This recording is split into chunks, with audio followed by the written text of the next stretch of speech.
thanks for tuning in, everybody. This is Stephen King Rules, and this episode we are talking about 1983's Cujo.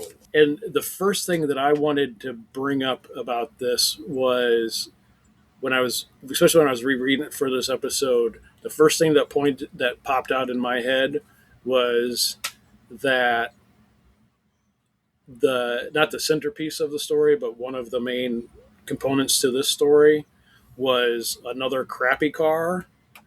And not that he's had other stories that it was crappy cars necessarily like a central part of the story, but it just reminded me of the car in The Shining, how in the book it's really relayed how like they're almost not going to make it to where they're going. And I think it was even the same issue too, if I remember right.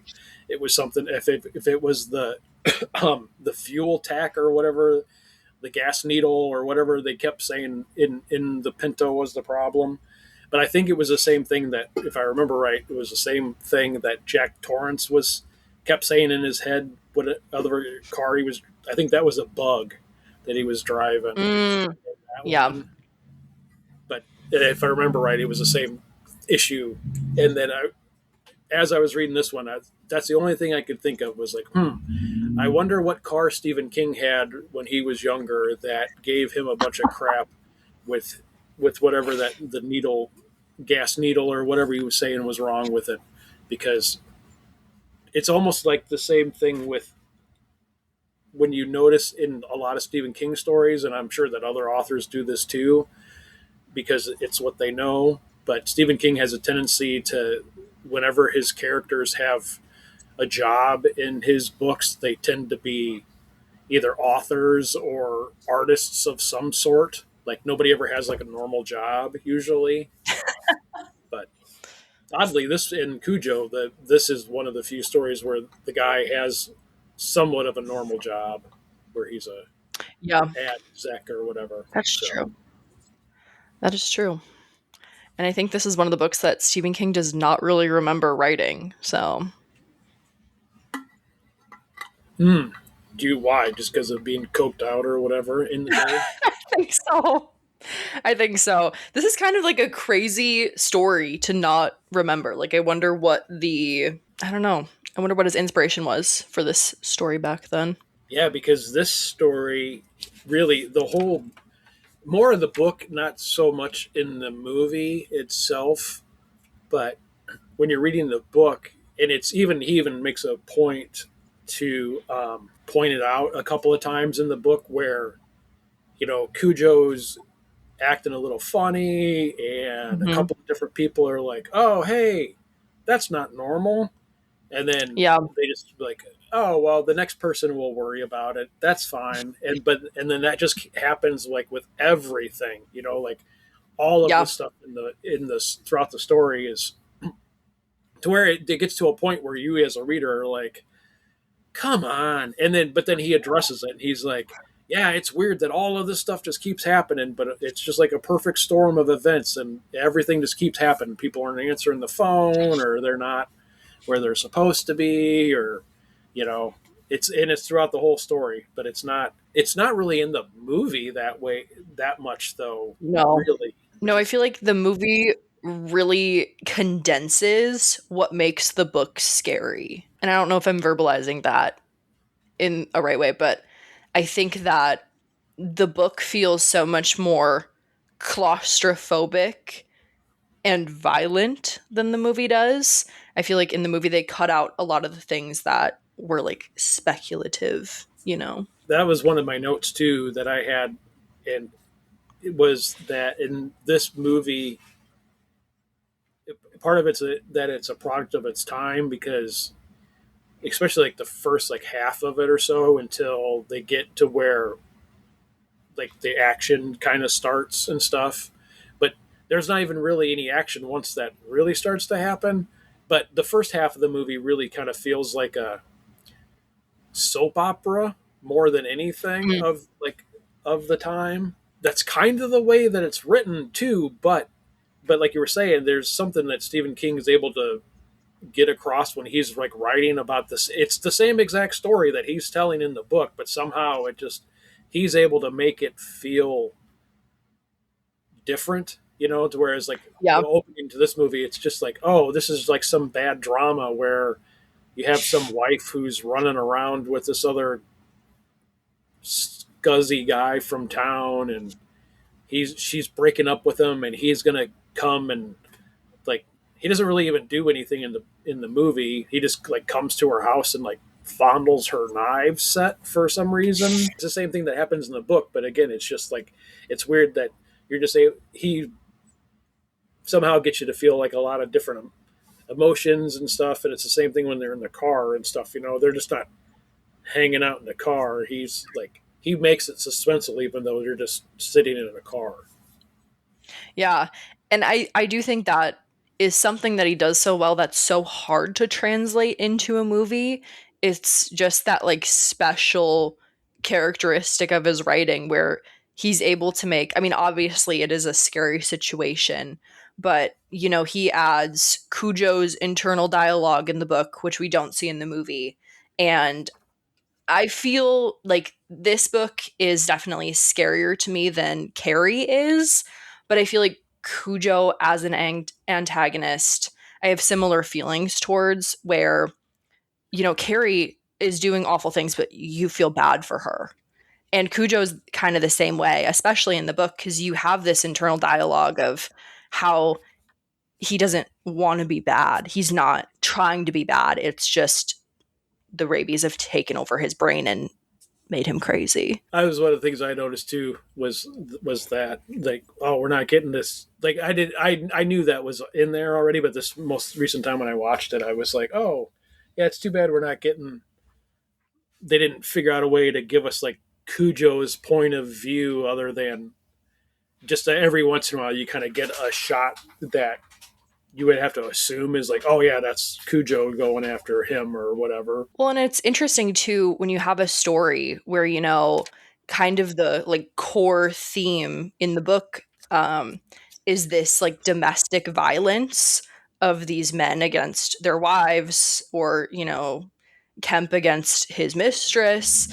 Um, and then you have kind of like the opposite of that where you have this dog who is nothing but good-hearted and then is forced to turn to that violence. I think it's kind of like an interesting dichotomy, and I don't think the movie captures that very well. Yeah, and there's another thing too that in the book that I mean, not to jump right to the end, but it's kind of what you were talking about with um, not capturing the feel of it. And I don't know if this was what Stephen King's intention was it, or if he even meant anything by it at all. But at the end of the book, Tad dies, Yeah. and he does not die in the movie at all.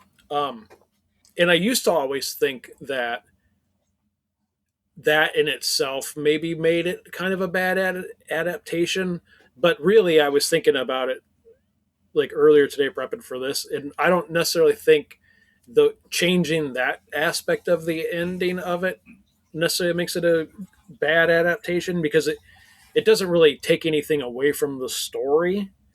I don't think. Um, but in the book, there was a line that Vic mentions that I'd never picked up on before until the most recent time I read it. And when Vic gets there and he gets out of his car and Donna's on the ground or she's outside or whatever. She's not in the house like in the movie. She's outside like laying on the ground or whatever and Vic goes to the car first to get like Tad and his first thing that he says to her is how long has he been dead? And then they just move Oh. on from Hmm. it.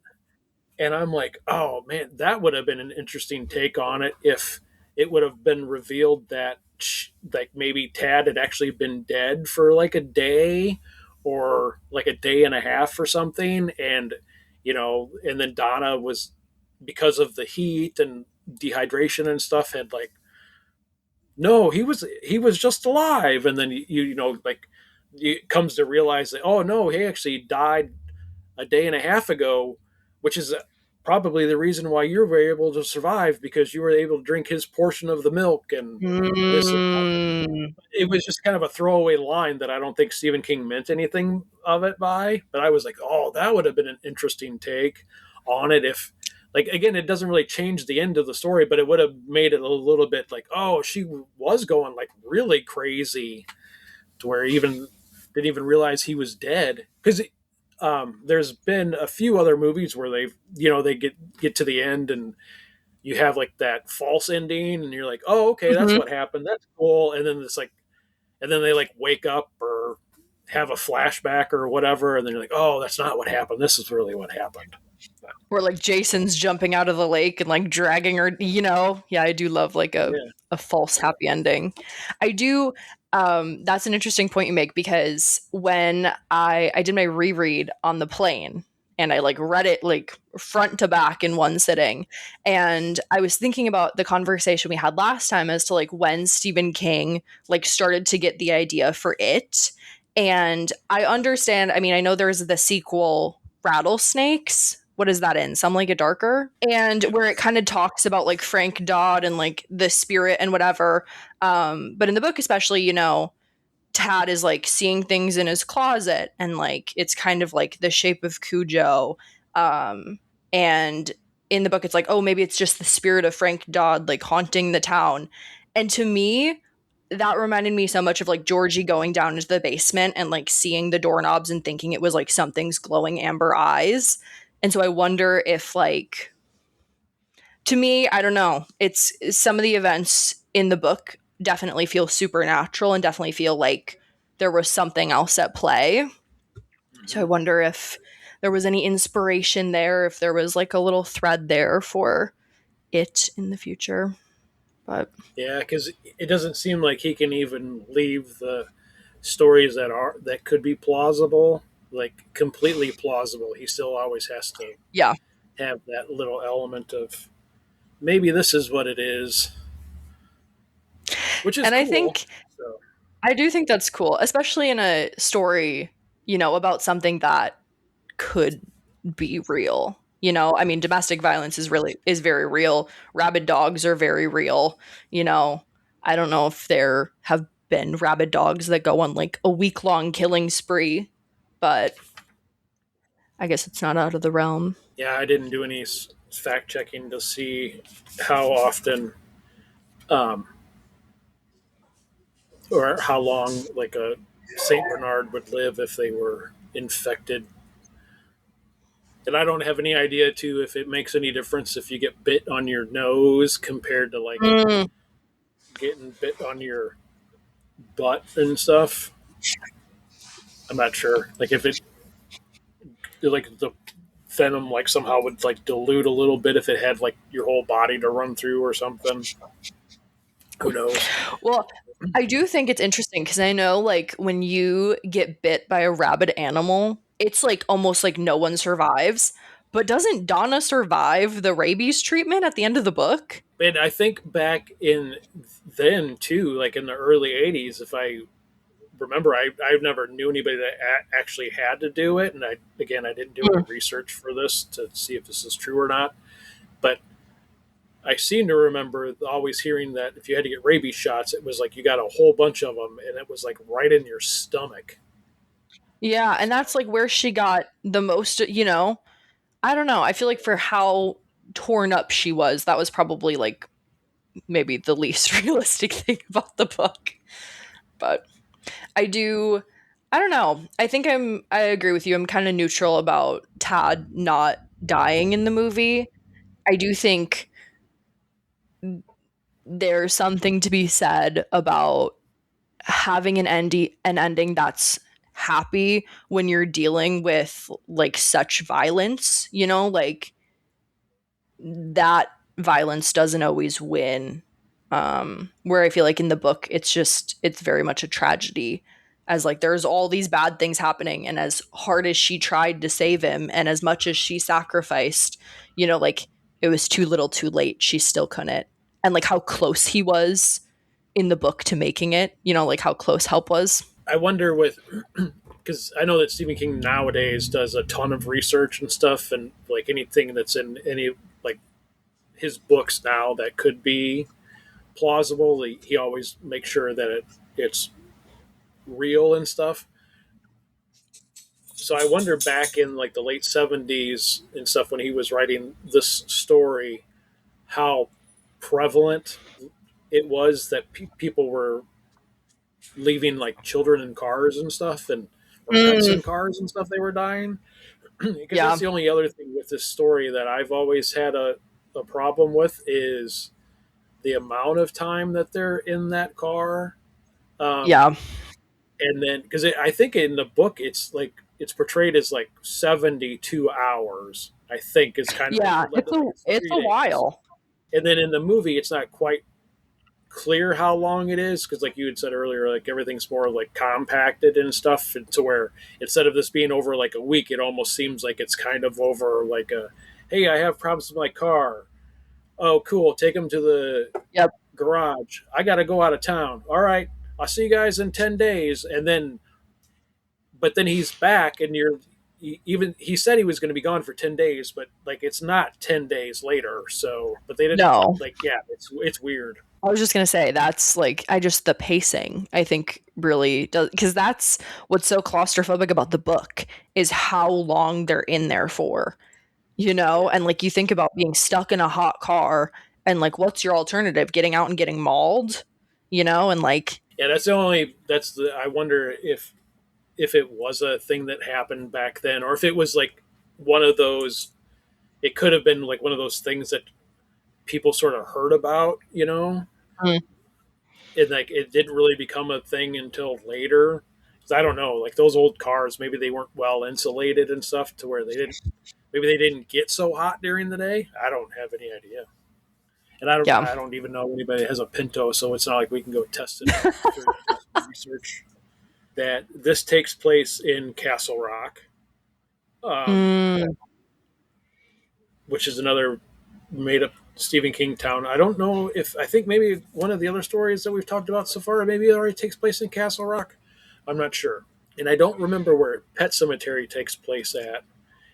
And we haven't got to Pet Cemetery yet. That'll be in a couple episodes, I think, like a couple of years from not a couple of years from now, but a couple of years away from those adaptations. So I think we're a few episodes away from that yet.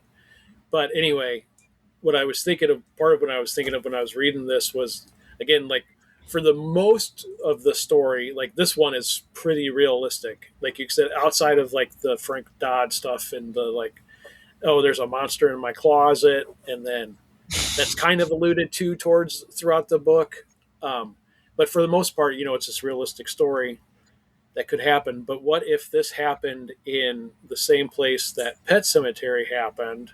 And at the end of the book, mm. Donna is like, "Oh man," and she kills Cujo, and then they leave, and then the Chambers family comes back, and then Brett's like, "Oh no, my dog," and then his dad's like, "Well, son, I know this place over here." So what Oh would happen man, to zombie Cujo? Cujo. But does the Pet Cemetery have the opposite effect? Then would you take zombie Cujo and bury him, and then he comes back, and then he's a good boy again? That's what I was wondering. Oh. That's interesting. Man, that would have been, I think, arguably a better sequel than Rattlesnakes. I forgot about that till you mentioned it because I did not. I I would have should read that have again. I should have reread it too. I thought about it this morning because If You Like It Darker is on my bookshelf in my living room and it's next to my first edition of Cujo. And I was like, man, like I was like, I forgot all about that. I should have reread that. Not that I think it's Yeah, really relevant to the movie, but and that definitely like takes a dive into the supernatural again, if I remember correctly. Stephen yeah. King just can't he can't keep things too realistic. Again, I think it's all the coke. But I think you're right though that Cujo, like, I wonder if Cujo isn't where he really started to not do that because Frank Dodd was the villain in one of the stories before Cujo, right? And Mm, then so he I got think like so. referenced in Cujo, but then I think Yep. Cujo's again like gets referenced in a bunch of other stories like after Yeah. the fact because that and then I think that becomes like outside of little kids disappearing in sewer drains and dairy. I think the Hmm. dog attack in Castle Rock, I think, is like the most mentioned Stephen King event across the other Stephen King universes. You know, I think that's like the easiest one to mention, and people are like, oh, I know what he's talking about there. Well, even in I'm rereading Fairy Tale right now because I love Fairy Tale. But even in that book, Charlie talks about, oh yeah, that movie Cujo about that rabid dog, and I was like, Oh, oh. So I'm like, so Fairy Tale is kind of based in like our universe, where like he's reading and like watching Stephen King. I, you know, I really would like to see inside Stephen King's mind. hmm. I don't understand how it works. I wonder if there's other references then that put fairy tale inside of the Stephen King universe. Mm. Yeah, That would I be weird, wonder. like a weird meta thing that it's. But so overall, though, I would say that Cujo, like this is one of those ones though that if you would have asked me before I rewatched it if Cujo was like a good movie, I'd be like, yeah, Cujo's a great movie and Yeah, stuff. And I haven't seen it for a while, but again, this most recent time when I rewatched it, like for the first half, I was kind of not bored really because I mean I knew what was going on and stuff, so I wasn't really bored, but I was like very much like, oh hey, this is a 80s soap opera, and it kind of yeah, had that feel.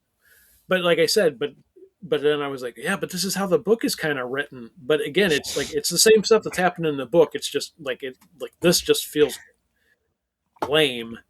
And then yeah, when it got over again, like the whole tad the ending is different, and it is vastly different, but it doesn't change anything because like you had said earlier, it doesn't there's they don't lose or gain anything by keeping him alive. Like they were having problems in their marriage, and if his death would have been the thing that would have either pushed them either to stay together or split up, then I could see then I would have had an issue with it, but they didn't explore that at all. But no. this movie is, I think, the start of the Stephen King movies that gets good adaptations, but they're not good movies. Yeah, If I would that agree makes with that. I will. That makes sense. It is free on YouTube right now. I would say it's worth a watch. It's short. It's like an hour and a half. yeah, But this is one I would agree with you. Good adaptation. Not a great movie. It's not something I would like reach for to rewatch like I would with some other Stephen King adaptations, but everyone should read the book. I like yeah, this is a good book. This is one of those yeah, books where I think it's the same way that I feel about Holly, where I think and Misery. I think he does his best writing, and I think his stories are the most interesting um, when the antagonist is someone realistic or human or something similar. um I just think that's scary. I mean, it wasn't enough to scare me out of not naming my first dog Cujo, but I don't know. I will say once we got Cujo, I wanted to name him that based off of my favorite quote from the book, which is about the fact that Cujo had always tried to be a good dog. He would have died for his humans if it had been required. He never wanted to kill anybody. He had been struck by something, possibly destiny or fate, or only a degenerative nerve disease called rabies. Free will was not a factor. And that, like, I read Cujo probably when I was like 16, and that line always stuck with me about, like, I don't know, he was a good dog. Although when we got Cujo as a puppy, It's like you can't give them their rabies vaccination for the first like 3 or 4 months, and we have bats all around our house. He was fine. He's fine. He's not rabid. That would have been irony. I don't know. I still do get every time we're out in public. They're like, "Oh, your dogs are so cute. What are their names?" I'm like, "Oh, this is Goose, and that's Cujo." And they're like, "Oh, you monster! You named your dog Cujo." Oh, You remind he was a good boy. he's a good boy. He's a good boy. He would never hurt anybody. The last thing that I was going to say about this about the movie is this is one of the first ones that we've watched so far that I really would be like, oh yeah, this one could use a remake, like a modern Mm, take on yeah, it would be. But I wouldn't want to because the one thing that they did really well in this movie was, and I don't know that you would get this in a modern movie, but any of the like actual violence to Cujo wasn't really shown on the screen yeah, at all. And the same thing with like with Tad when he was in the car, and there was the scenes like towards the beginning when they were first in the car and Cujo's like in the car with them and stuff. I yeah, noticed too, like during that, there was no scenes where they had the kid and like this big scary dog together yeah, and stuff. So I thought that was kind of good. But if they remade the movie, that was the only thing I was thinking of is like this could use a modern retelling, but the way that they do some of the people do the new like modern horror with the new effects and stuff. Like some of the stuff today is just like too over the top. It's like some of it you're yeah, like, oh, that's gross, like too real, kind of a thing. yeah. So I don't know that I would necessarily want to see some like a Lee Cronin like rabid dog necessarily. No, I think it would definitely be scarier and a lot gorier if it was made today. I don't, and I don't know. I know it's something with, the camera that they use to film now, but I just love that like grainy old film quality. I don't know. Something special about it.